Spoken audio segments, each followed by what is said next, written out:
Debora Heinrichs. Debora actually works full-time for Immaculate Heart Radio here in Sacramento. Actually, it's Granite Bay, right? Loomis, excuse me. On the side, she volunteers for the Sacramento Life Center as the Pregnancy Hotline volunteer trainer. Now, the Pregnancy Hotline is a 24-hour a day, 365-day-a-year number that anyone who is at risk for abortion, anyone who's actually thinking that they're wanting to have an abortion, will call this line, and a volunteer is always available to answer that call. So oftentimes these are people, women and also men, who are seeking out abortion. So Debora is the person who trains the people who answer those phone calls. So she's going to present to you now some basic principles that she introduces to the people who work this hotline, which is kind of the front line of people who are really at risk for abortion. But the same things would apply to anybody, whether it's a relative, a friend, a coworker, family member, whatever, who is at risk for abortion. So I welcome Debora now to take the microphone and give her presentation. So please welcome Debora. Okay, I guess I'm all hooked up. All right. Well, as Steve said, my name is Debora Heinrichs, and I'm the coordinator of the Pregnancy Hotline for the Sacramental Life Center. I've been married for 26 years, almost 27 coming up here. I have a son who's a junior at Jesuit High School, and I first became involved with the Sacramental Life Center in 2003. I heard an announcement at our church, St. Rose of Lima in Roseville, that they were looking for hotline volunteers. So I didn't know much about the organization at that time, but I was very pro-life, and I thought, well, I need to get started doing something to help. And so I gave them a call and went to a training and immediately got started. And at that time, they were getting ready to open a clinic in Roseville.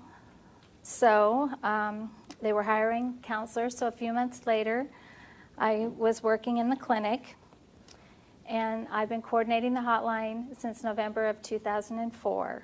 I work with 35 to 45 volunteers each month.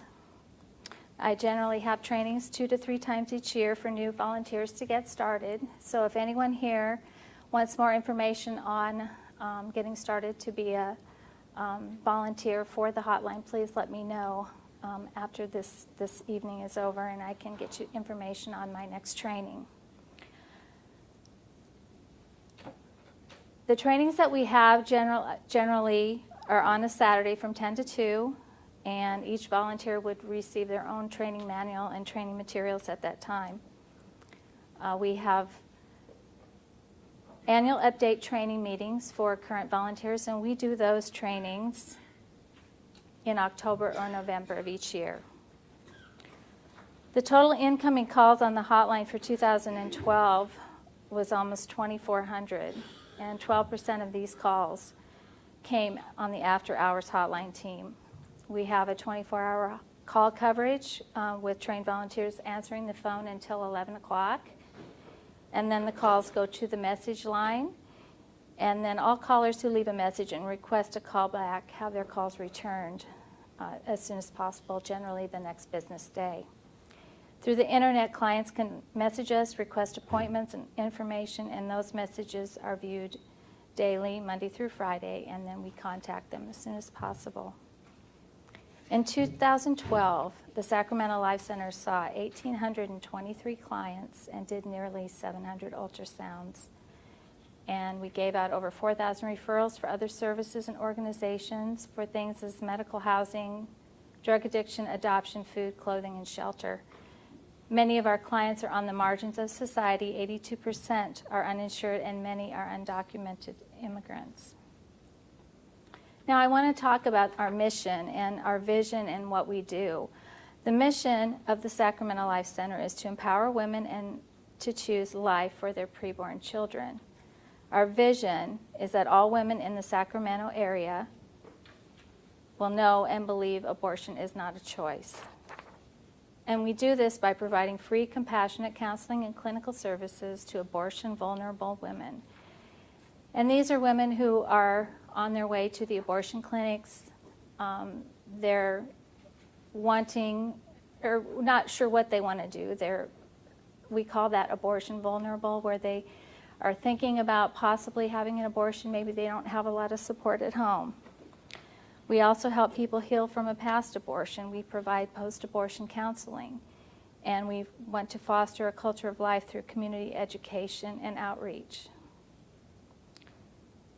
The Sacramental Life Center is a licensed health clinic. All of our services are free and confidential and include pregnancy testing, limited ultrasound scans, pregnancy counseling, medical information, STD testing, which I'll talk about more a little later. That's something that's very new, and referrals to community resources and post-abortion support.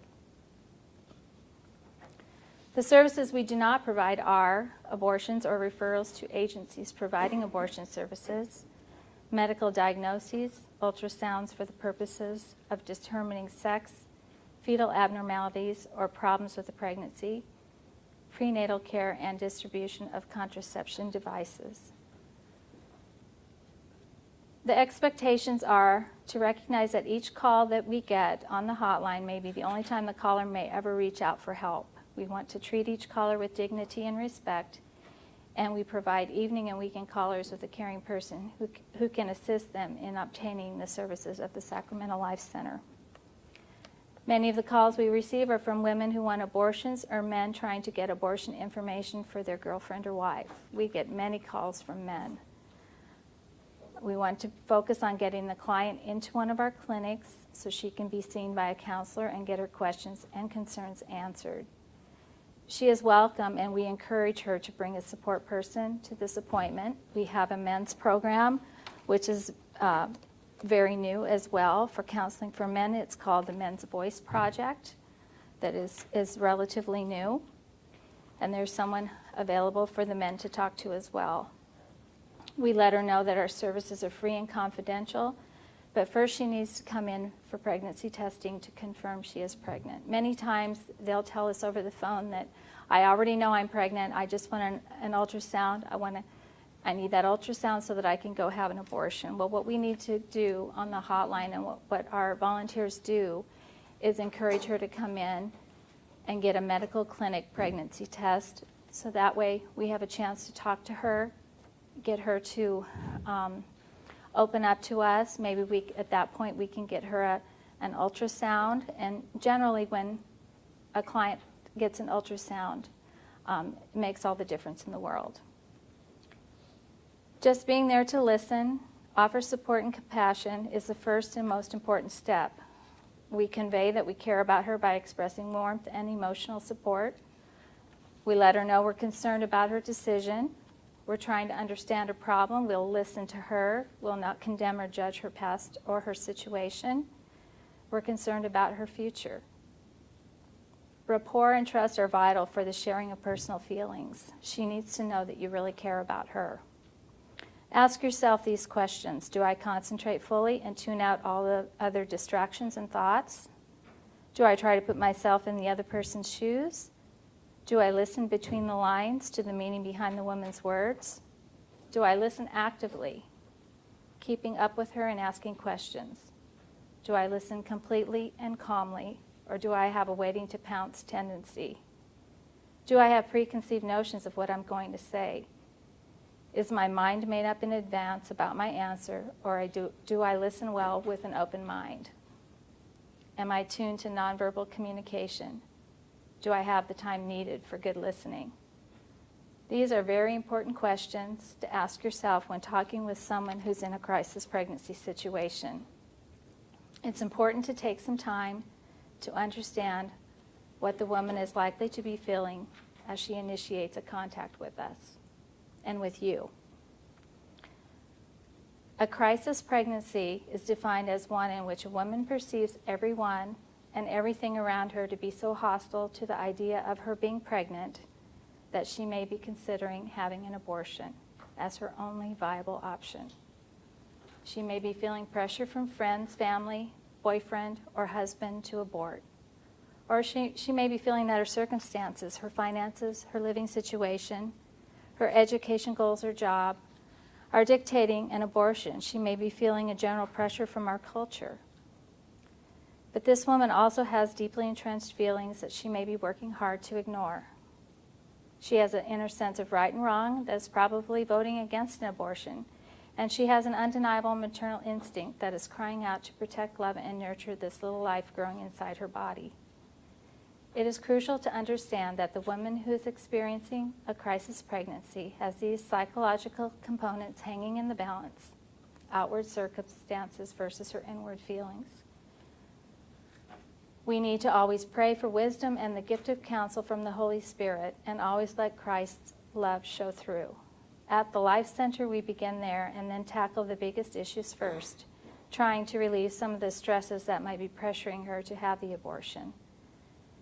At the Life Center, we have people trained in this, and we have resources to refer them to.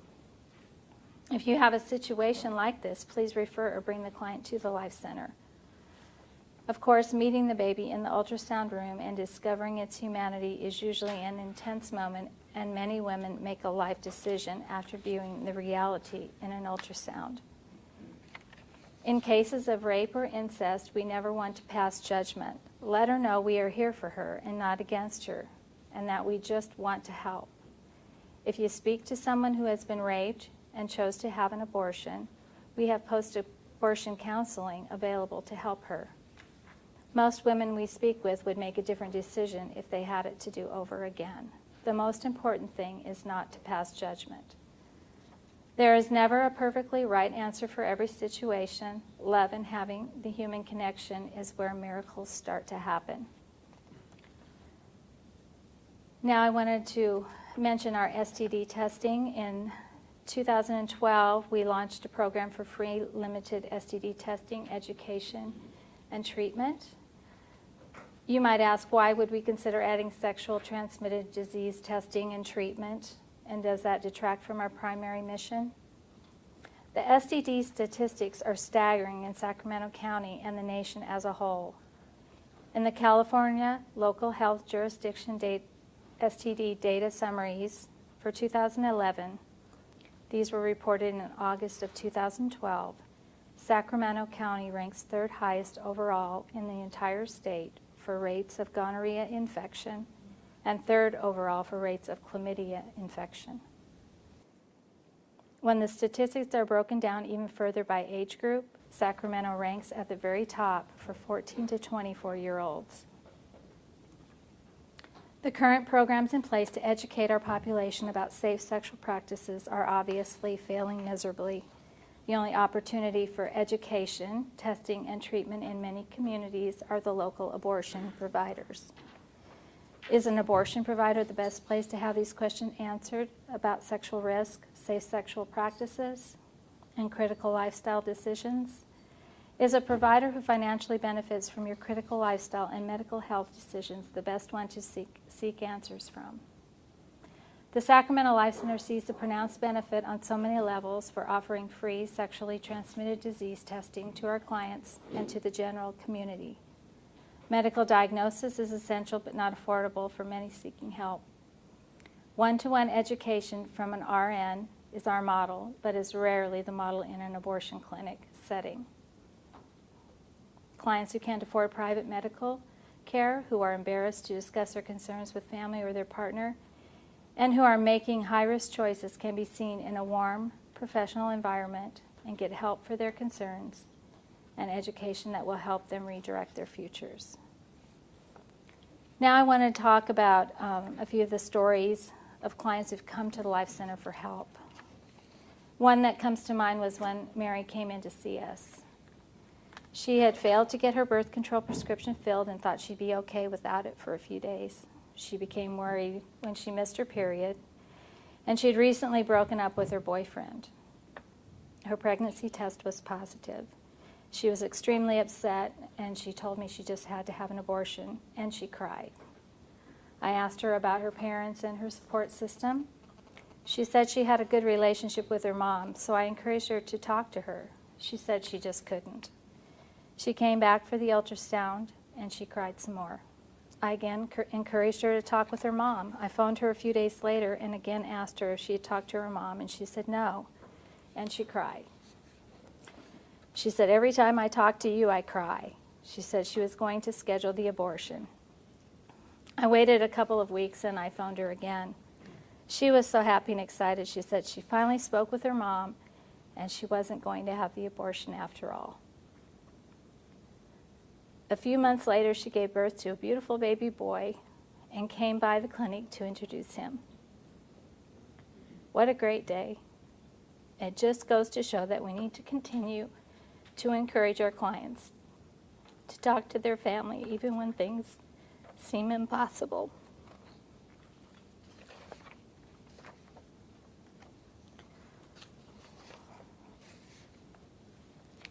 Dolly spoke with client Rachel, who was very nervous about what to do if she was pregnant. She was married, but her relationship with her husband had ended, and they had filed for divorce. Rachel was contemplating abortion. She didn't want to bring a baby into a broken marriage and had no support from her husband.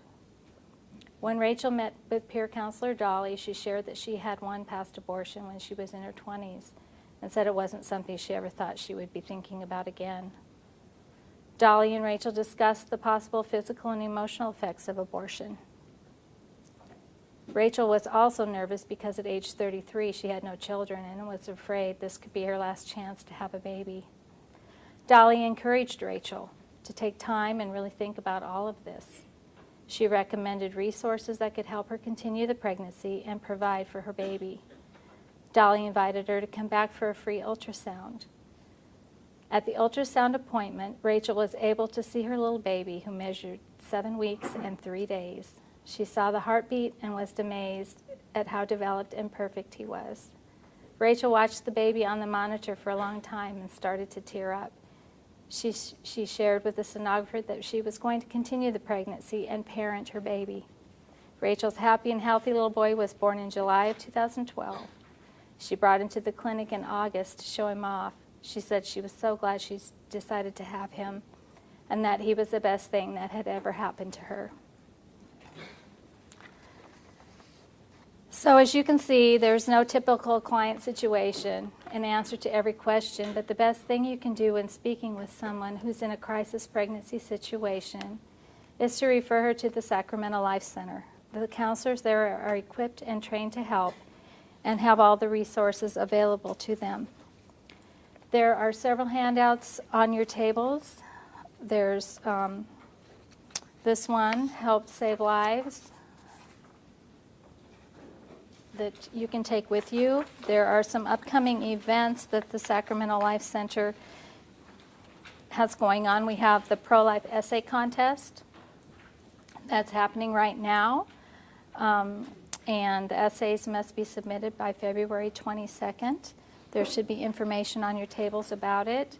The Mother's Day Rose Sale is coming up that you can sign up to help with. We'll be preparing those roses the day before Mother's Day to be sold at the parishes in the area. And if your parish hasn't signed up to have the roses sold, contact your pastor and get that going.